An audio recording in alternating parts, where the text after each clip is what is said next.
نہ شکرا بندہ بن کر کے نہ رہے۔ رب کا فرمان ہے اے میرے بندو میرا تم شکر ادا کرو، نہ شکری نہ کرو۔ یہی وجہ ہے کہ رب کائنات صلی اللہ تعالی علیہ وسلم کے محبوب کے دامن میں جو صحابہ آئے انہوں نے ہر ہر موڑ پر شکر ادا کیا تھا اور ہر ہر قدم پر شکر کے دامن کو تھاما تھا۔ نبی کریم صلی اللہ تعالی علیہ وسلم نے جب اسلام کا کلمہ لوگوں کے سامنے پیش فرمایا، پہلا کلمہ پیش کرنا تھا، قوم بھڑک جاتی ہے اور اختلاف کا معاملہ سامنے آ جاتا ہے، اتنا اختلاف بڑھتا ہے، اتنی دشواریاں پیدا ہو جاتی ہیں کہ آقا کریم صلی اللہ تعالی علیہ وسلم حرم میں تشریف لے جاتے ہیں اور میرے سرکار نماز ادا کرتے ہیں۔ نماز ادا کرنے کے بعد آقا کی نگاہیں مقدس بھیگ جاتی ہیں، عرض کرتے ہیں میرے پروردگار میں تیرے بندوں کو تیری طرف بلا رہا ہوں، مگر تیرے بندے بجائے آنے کے دشمنی کر رہے ہیں، تیرے بندے بجائے تجھے معبود ماننے کے اے میرے مولا میری جان کے مخالف ہو گئے ہیں۔ رب تعالیٰ کا ارشاد ہوا محبوب تبلیغ کرتے جاؤ، ہدایت دینا میرا کام ہے،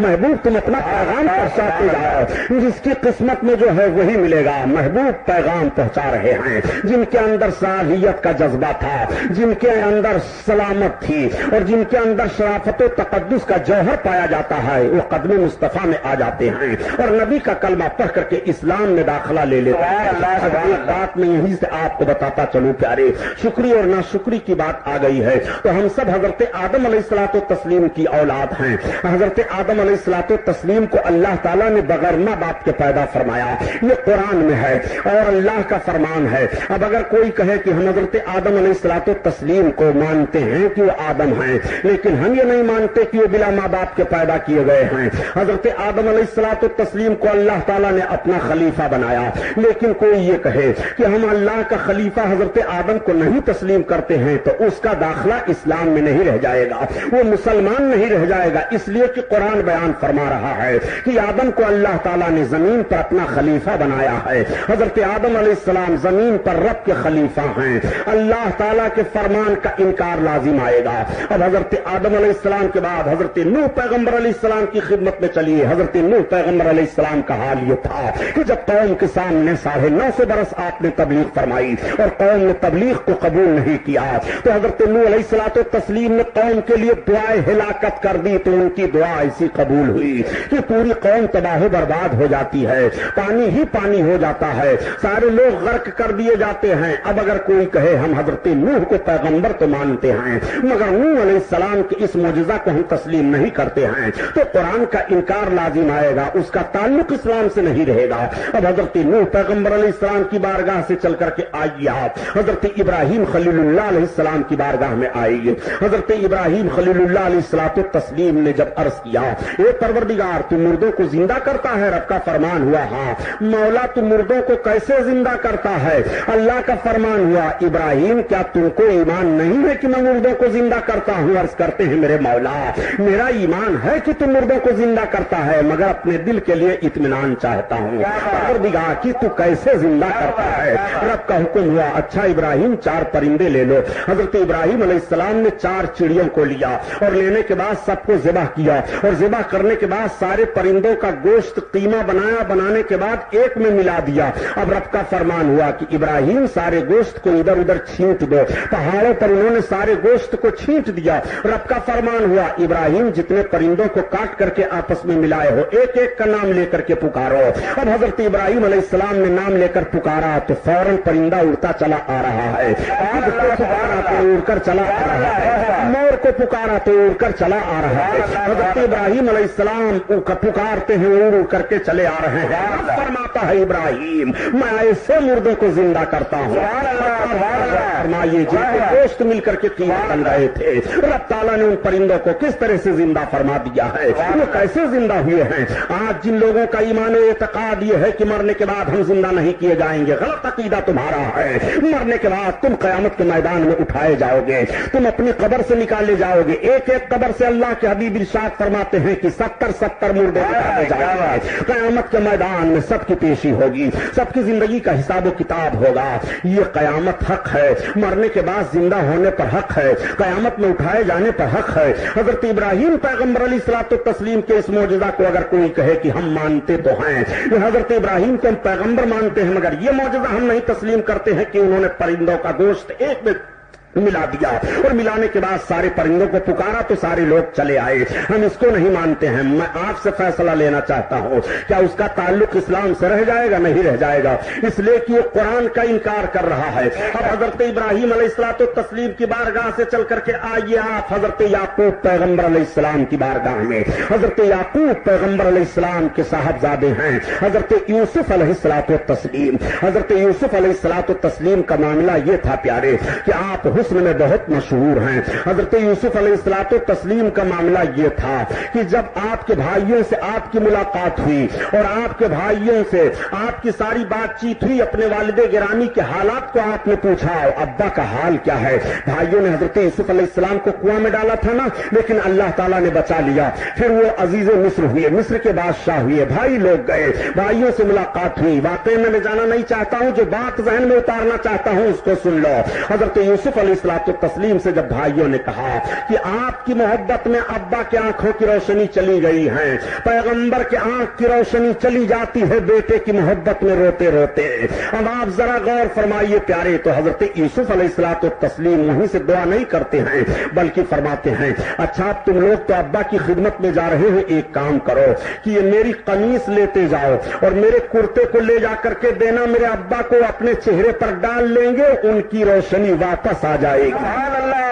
ذہن پر زور دو, سارا مسئلہ حل ہو جائے گا. ان بدماش ذہن و فکر رکھنے والوں سے میں پوچھنا چاہتا ہوں جو پیغمبروں کی ذات پر حملہ کر دیا کرتے ہیں کہ ان کی نسبت سے کیا فائدہ ہوتا ہے, ان کی نسبت سے ہمارے لیے کون سا معاملہ ہے. حضرت یوسف علیہ الصلوۃ والتسلیم اپنے باپ کے لیے وہیں سے ہاتھ اٹھا کر کے بھی دعا کر سکتے تھے, اے میرے مولا میری محبت میں اگر نبی کی آنکھوں کی روشنی گئی ہے تو پروردگار ان کی آنکھوں کی روشنی واپس فرما دے. رب تعالیٰ حضرت یوسف علیہ السلام کی دعا کو ضرور قبول فرماتا, لیکن حضرت یوسف علیہ السلام کا طریقہ کار ملاحظہ فرمائیے. وہ دعا نہیں کر رہے ہیں بلکہ اپنے جسم کا لباس اپنے بھائیوں کو دے رہے ہیں, میرے باپ کو دے دینا, وہ اپنے چہرے پر ڈال لیں گے, ان کی روشنی آپس آ جائے گی. ایک نبی کا لباس نبی کے لیے جا رہا ہے, ایک نبی سے فائدہ اٹھا رہا ہے. اگر ایک کپڑا نبی سے لگ جائے, اس کپڑے سے دوسرا نبی فائدہ اٹھا سکتا ہے, تو نبی سے جن چیزوں کی نسبت ہو امتی فائدہ کیوں نہیں اٹھا, امتی فائدہ کیوں نہیں, فکر کا فائدہ. علامہ غلام محی الدین سبحانی, جشن شہید آدم, رسالت, سبحان اللہ. کہہ کر کے گزر جایا کرتے ہو کہ فائدہ کیا ہوگا. میں کہتا ہوں پیاری نسبت ہی پر تو آپ کا دار و مدار ہے, اور نسبت ہی پر تو آپ مدار نجات پائیں گے. آپ ذرا غور تو فرمائیے, یوسف علیہ الصلوۃ والتسلیم کا کرتا گیا, حضرت یعقوب علیہ السلام کی آنکھوں کی روشنی واپس آئی. اب اگر کوئی کہے کہ ہم حضرت یوسف کو پیغمبر تو مانتے ہیں لیکن ہم یہ نہیں مانتے کہ حضرت یوسف علیہ الصلوۃ والتسلیم کا کرتا اس طرح سے فائدہ مند ہوا, تو بتائیے اس کا تعلق اسلام سے رہے گا؟ نہیں رہے گا. اس لیے کہ رب قرآن میں بیان فرماتا ہے, میری قمیص کو لے جاؤ میرے باپ کے چہرے پر ڈال دو, اور جب چہرے پر ڈالو گے تو روشنی آ جائے گی. اور نبی کو یہ بھی یقین ہے کہ نبی سے جس چیز کی نسبت ہوتی ہے اس سے بندوں کو فائدہ ضرور ہوگا. تبھی تو حضرت یوسف علیہ السلام کہہ رہے ہیں اگر ان کو یقین نہ ہوتا کہ فائدہ نہیں ہوگا تو حضرت یوسف علیہ السلام اپنا لباس اپنے باپ کو کبھی نہ بھیجتے. ان کا پہلے عقیدہ ہے کہ جس چیز کی نسبت مجھ سے ہے اس سے فائدہ میرے باپ کو پہنچے گا. اب آپ ذرا غور فرمائیے, حضرت یوسف علیہ السلام کے جسم سے جو کپڑا لگے اس کپڑے میں تو اتنی تاثیر پیدا ہو جائے کہ باپ کی گئی ہوئی آنکھ کی روشنی ہے وہ واپس آ جائے, اور جو سینے مصطفیٰ پر سوار رہے ہوں, آقا کریم صلی اللہ علیہ وسلم کے دوش مبارک پر حسین بیٹھے ہوں, حضرت رسول کائنات صلی اللہ علیہ وسلم نے جس حسین کے منہ میں اپنی انگلی کو ڈالا ہو اور امام حسین نے چوسا ہو, آقا کریم کے سینے اطہر پر امام علی مقام کھیلتے رہے ہیں اور چپک چپک کر کے سو سو کر کے نانا کے ریشے مبارک میں انگلیاں لگاتے رہے ہوں اور کبھی دہانے مبارک پر ہاتھ لے جاتے رہے ہوں. کیا اس حسین کو فائدہ نہیں ہوگا؟ کیا ان سے امتیوں کو فائدہ نہیں ہوگا؟ ایک کپڑے سے تو فائدہ پہنچ سکتا ہے, اور نبی فرماتے ہیں حسین میرے جسم کا ٹکڑا ہے. تو کیا حضرت امام حسین سے فائدہ نہیں پہنچے گا؟ حضرت امام حسین سے فائدہ پہنچے گا، نسبتوں کی بات آئی ہے تو عرض کرتا چلوں، بہت غور و فکر سے بتائیے گا۔ آج بہت تبلیغ کرتے ہوئے بیچارے فلسفہ سمجھاتے ہیں کہ اسلام کا فلسفہ ہم سے سمجھو، ایمان سے ہاتھ دھو بیٹھے ہیں، ایمان کا تعلق نہیں رہ گیا، بے حیائیاں پھیل رہی ہیں، برائیاں پھیل رہی ہیں، اور چلے ہیں فلسفہ سمجھانے کے لیے۔ جن کا لباس صحیح نہ ہو، جن کی صورت دیکھو تو عجیب طرح سے لگیں، وہ چلے ہیں دین کے رہنما بننے کے لیے۔ نجد کی بدمعاش اولادیں نہ جانے یہ کس کس طرح سے کیا کیا سمجھتے ہیں۔ آؤ میں تمہیں بتاؤں نبی کونین صلی اللہ علیہ وسلم کی عظمت کا حال کیا ہے۔ حاجی لوگ حج کرنے کے لیے جاتے ہیں، کعبۃ اللہ شریف ہے، خانہ کعبہ کے قریب بس 3-4 فٹ کی دوری پر مقام ابراہیم ہے۔ حضرت ابراہیم علیہ الصلوۃ والتسلیم کا مقام ہے۔ وہ کیا مقام ہے؟ حاجیوں سے پوچھو مقام ابراہیم کسے کہتے ہیں؟ ایک شیشہ ہے، گنبد کی طرح بنا ہوا ہے، اس کے اندر ایک پتھر رکھا ہوا ہے، اس پر قدم کا نشان ہے۔ یہ کیسا نشان ہے قدم کا؟ جب حضرت ابراہیم علیہ الصلوۃ والتسلیم خانہ کعبہ تعمیر کر رہے تھے اور کعبہ کی دیوار اونچی ہوتی جاتی تھی تو آپ جس پتھر پر کھڑے تھے وہ پتھر بھی آپ سے آپ اونچا ہوتا چلا جا رہا تھا۔ ہم دیوار کو جوڑتے ہیں تو دیوار کی اونچائی کے لیے ہمیں پاڑ کو باندھنا پڑتا ہے، سیڑھی لگانی پڑتی ہے، مگر حضرت ابراہیم علیہ الصلوۃ والتسلیم کے لیے وہی پتھر سیڑھی بن گیا تھا۔ کھڑے ہو کر کے خانہ کعبہ کی تعمیر کر رہے ہیں، نشان قدم کا بن گیا۔ اب جب وہ نشان قدم کا بنا تو ذرا رب کا فرمان ملاحظہ فرمائیے، کا تعمیر تو کعبہ کی ہو رہی ہے مگر نشان کی بھی حرمت ذرا دیکھ لیجئے۔ رب تعالیٰ قرآن عظیم میں بیان فرماتا ہے وَاتَّخِذُوا مِن مَّقَامِ إِبْرَاهِيمَ مُصَلًّى، مقام ابراہیم کو نماز پڑھنے کی جگہ بنا لو۔ میں آپ سے پوچھنا چاہتا ہوں، کعبہ کو دیکھ کر کے ہم کلمہ پڑھ رہے ہیں، کعبہ ہے جس کو بیت اللہ کہا جاتا ہے، وہ پتھر تو ایک پیغمبر کے قدم کے نیچے آیا ہے۔ ایک پیغمبر کے قدم کے نیچے جو پتھر آ گیا رب فرماتا ہے اس کو نماز پڑھنے کی جگہ بنا لو۔ میں آپ سے پوچھنا چاہتا ہوں جو چیز پیغمبر کے قدم کے نیچے آ جائے وہ رب کی بارگاہ میں اتنی محترم ہے، اور جو چیز پیغمبر کے دوش مبارک پر آ جائے وہ کتنا محترم ہوگا۔ نعرہ تکبیر، نعرہ رسالت، نعرہ رسالت، شہدائے کربلا، شہدائے کربلا، علامہ محی الدین سبحانی، نعرہ رسالت۔ آپ ذرا غور فرمائیے، سنجیدگی سے سوچئے کہ قدم کے نیچے پتھر ہے، جب پتھر کا یہ وقار ہے رب کی بارگاہ میں، جو محبوب کے قدم کے نیچے ہو جب اس کو اتنی عزت ہے تو جو محبوب کی گود میں ہوگا اس کو کتنی عزت ملے گی، جو محبوب کے ہاتھ میں ہوگا اس کو کتنی عزت ملے گی، اور جس کے زبان محبوب کی زبان ہوگی اس کو کتنی عزت ملے گی۔ اسی لیے تو اعلیٰ حضرت عظیم البرکت فرماتے ہیں کہ تم نبی اور نبی سے لگی ہوئی چیزوں کو دیکھنا چاہتے ہو، خدا کی قسم کوئی مثال نہیں ہے۔ سب سے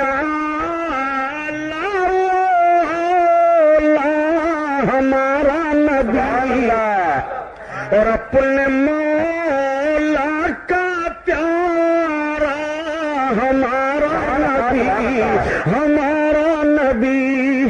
ایک بات اور بتا دوں پیارے، آقا کریم صلی اللہ تعالی علیہ وسلم ارشاد فرماتے ہیں اپنے ماؤں کی عزت کرو۔ رب تعالیٰ قرآن میں بیان فرماتا ہے لا تقل لہما اف ولا تنہر، ماں اور باپ کو اف نہ کہو، جھڑکو نہیں، یہ قرآن میں ہے۔ اف، اس لفظ پر ذرا آپ غور فرمائیے۔ آپ کبھی کبھی بیٹھے رہتے ہیں، اگر آپ کو کسی نے اف آپ اس طرح سے کہہ دیا کرتے ہیں، آپ ذرا اس لفظ پر غور کیجئے، رب فرماتا ماں اور باپ کو اف نہ کہو۔ اف صاحب، بچے کی نسبت ماں اور باپ سے ہے تو بچے کے لیے حکم ہے کہ ماں باپ کو وہ اف نہ کہے۔ ماں کی گود میں کھیلا ہے، ماں نے دودھ پلایا ہے، باپ نے پرورش کی ہے، باپ کے سلب سے آیا ہے، ماں باپ کو اف نہ کہے اور جھڑکے نہیں۔ آقا کریم صلی اللہ علیہ وسلم نے موقع پر ارشاد فرمایا کہ تمہارے ماؤں کے قدم کے نیچے جنت ہے۔ سبحان اللہ۔ جس جنت کی بات کر رہے ہیں ہم اور آپ، اس جنت کا معاملہ ذرا دیکھیے رسول اللہ صلی اللہ علیہ وسلم کیا سمجھا رہے ہیں اور یہ کیا سمجھا رہے ہیں، یہ کیسا پیغام زندگی کا دے رہے ہیں، ان کا طریقہ کار کیا ہے، ان کے طریقہ کار پر عمل کریے گا تو میرا جہاں تک خیال ہے کہ اسلام کا نام تو رہے گا مگر اسلام آپ کے اندر نہیں رہے گا۔ بے شک جب سے بد مذہبی پھیلی ہے اسلام میں انتشار پھیلا ہے، حکومتیں ہمارے ہاتھ سے گئی ہیں، اقتدار ہمارے ہاتھ سے گیا ہے۔ صحیح، آپ ذرا غور فرمائیے کہ جتنی مائیں ہیں ساری ماؤں کے لیے حکم ہے کہ تمہارے ماؤں کے قدم کے نیچے جنت ہے، کہ کسی ایک ماں کے لیے خاص ہے؟ ساری ماؤں کے لیے۔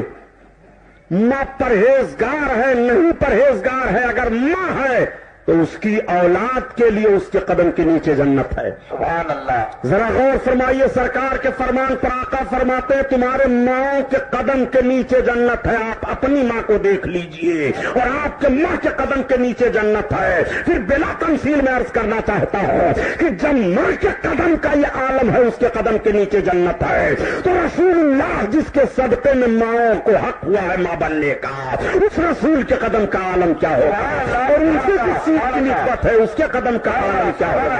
تبھی تو اعلیٰ حضرت عظیم البرکت فرماتے ہیں کہ تجھ سے اور جنت سے کیا مطلب منافق دور ہو، اور ہم رسول اللہ کے جنت رسول اللہ کی۔ سبحان اللہ، جنت دینے کا حق کس کو ہے؟ رب تعالیٰ نے جنت کو پیدا فرمایا، اپنے محبوب کو دے دیا، محبوب اب جسے چاہیں جنت عطا فرمائیں گے۔ آپ ذرا غور فرمائیے پیارے، حضرت امام علی مقام کے جلسہ کی طرف اس کی نسبت ہے۔ امام کی ذات میں آپ کے سامنے عرض کرنا چاہتا ہوں، کیا امام کو پاور ہے؟ کیا امام کو طاقت ہے؟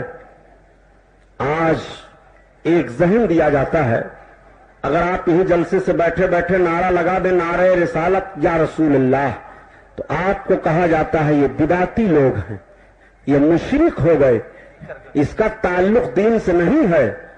یا رسول اللہ کا نعرہ لگانا یہ آج کا ہے؟ یا رسول اللہ کا نعرہ تو کربلا میں لگایا گیا تھا۔ سبحان اللہ، سبحان تو کیا اللہ، حضرت امام حسین کو بھی تم بدعتی کہو گے؟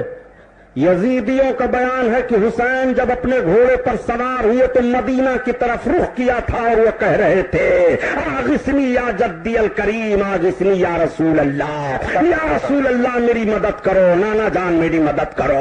اگر حسین یزیدیوں کے مقابلے میں اپنے گھوڑے پر سوار ہو کر کربلا کے میدان سے مدینہ طیبہ کی طرف رخ کر کے نبی کو پکار رہے ہیں مدد کے لیے، تو ہندوستان سے امتی اپنے نبی کو پکارے تو کہاں شرک ہے؟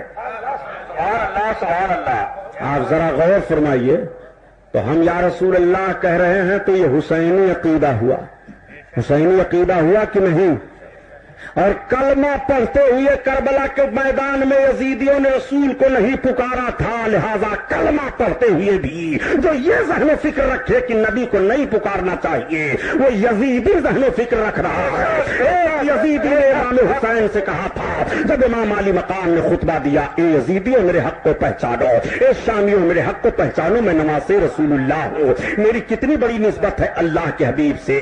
تو ایک ظالم نے کہہ دیا تھا حسین تمہاری نسبت کیا ہے رسول اللہ سے؟ اتنا سننا تھا کہ آقا کے نواسے کو تکلیف ہو گئی، میرے آقا صلی اللہ تعالی علیہ وسلم کے نواسے شہید اعظم امام حسین کی آنکھیں بھیگ گئیں، عرض کرتے ہیں پروردگار یہ ظالم تیرے محبوب سے میرے رشتے کو ختم کر رہا ہے، اے اللہ تو جانتا ہے میں تیرے محبوب کا نواسا نہیں ہوں تو کون ہے میرے مولا اس کو ذلیل کر کے مار۔ امام کی یہ دعا زبان سے نکلتی ہے کہ کربلا کے میدان میں وہی ظالم جاتا ہے رفع حاجت کے لیے بچھو ڈنک مار دیتا ہے، وہ ذلت و رسوائی کے حالت میں زہر آلودہ نجاست آلودہ تڑپ تڑپ کر کے مر جاتا ہے۔ امام کو ذرا دیکھیے، امام کی نسبت کے تعلق سے بات کی گئی تھی، تمہاری نسبت کیا ہے؟ امام نے بتا دیا ہماری نسبت یہ ہے کہ جب ہم جو دعا مانگیں گے رب تعالیٰ قبول فرما لے گا. جاننا چاہتے ہو پیارے سنو, حضرت امام حسین کی شہادت کو سمجھنا سب کے بس کی بات نہیں ہے. قتل حسین اصل میں مرگ یزید ہے. اسلام زندہ ہوتا ہے ہر کربلا کے بعد. امام حسین رضی اللہ تعالیٰ عنہ کے عظیم پیغام کو سنو اور سمجھو. ان نوجوانوں سے میں پوچھنا چاہتا ہوں جو نوجوان آج لا فکری میں, جو بے فکری میں, جو نوجوان آج لاپرواہی میں, اور جو نوجوان آج دنیا کے رانائیوں میں آ کر کے اپنے نوجوانی کا تقدس نہیں سمجھ پا رہے ہیں, ذرا ان نوجوانوں کو میں بتانا چاہتا ہوں کیا کربلا کی سرزمین پر یہ نوجوان نہیں تھے؟ علی اصغر علی اکبر نوجوان نہیں ہیں, حضرت قاسم نوجوان نہیں ہیں, حضرت عبداللہ نوجوان نہیں ہیں, حضرت عبد الرحمان نوجوان نہیں ہیں, حضرت عثمان نوجوان نہیں ہیں, وہب قلبی نوجوان نہیں ہیں, یہ ہر نوجوان نہیں ہیں. یہ کون لوگ ہیں؟ انہوں نے کیا آپ کو ذہن و فکر دیا تھا؟ یہی ذہن و فکر دیا تھا کہ آپ گناہوں میں ملوث رہیں, یہی ذہن و فکر دیا تھا کہ آپ نافرمانیوں میں پڑے رہیں. اے پیارے, تمہاری پیدائش فطرت پر ہوئی ہے. جب تم پیدا ہوئی ہو تو تمہاری روح سعید تھی, جب پیدا ہوئی ہو تو تمہاری روح صاف تھی, جب پیدا ہوئی ہو تو تمہارا دل صاف تھا. دنیا میں رہ کر کے اتنے گناہ نہ کر ڈالو اور ایسی خطائیں نہ کر ڈالو کہ تمہارا دل سیاہ ہو جائے. آؤ امام حسین رضی اللہ تعالیٰ عنہ نے ایک درود پاک پڑھ لو. اللهم صل على سيدنا ومولانا نبينا شفيعنا حبيبنا مولانا محمد بارك وسلم صلی اللہ تعالیٰ علیہ وسلم. حضرت امام علی مقام رضی اللہ تعالیٰ عنہ نے ایک جملہ حضرت امام زین العابدین سے اور کربلا کے میدان میں فرمایا تھا. امام زین العابدین سے کیا فرماتے ہیں جانتے ہو؟ جب امام زین العابدین رضی اللہ تعالیٰ عنہ نے عرض کیا ابا اب ہم کو بھی میدان میں جانے کی اجازت دیجیے, اب ہم بھی جائیں, جام شہادت نوش کر لیں, ہم کو بھی شہادت کا شوق ہے. تو امام عالی مقام نے اپنے سینے سے لگایا تھا اور سینے سے لگانے کے بعد ارشاد فرمایا بیٹا تم نہ جاؤ, اس لیے کہ تم چلے جاؤ گے تو جو ہمیں امانتیں ملی ہیں اللہ کے حبیب سے, ان امانتوں کا امین کون ہوگا؟ زین العابدین, ہماری نسلیں تم سے چلیں گی. زین العابدین, معرفت کا سمندر تم سے بہے گا. اب آپ ذرا دیکھیے کہ اللہ کے حبیب صلی اللہ علیہ وسلم کے نواسے حضرت علی اکبر کو بھی تو روک سکتے تھے, قاسم کو بھی تو روک سکتے تھے, امام زین العابدین ہی کیوں کو روکا؟ اس لیے کہ امام کی نگاہ دیکھ رہی ہے کہ رب کو منظور یہی ہے کہ حسینی سادات کا سلسلہ زین العابدین سے چلے گا.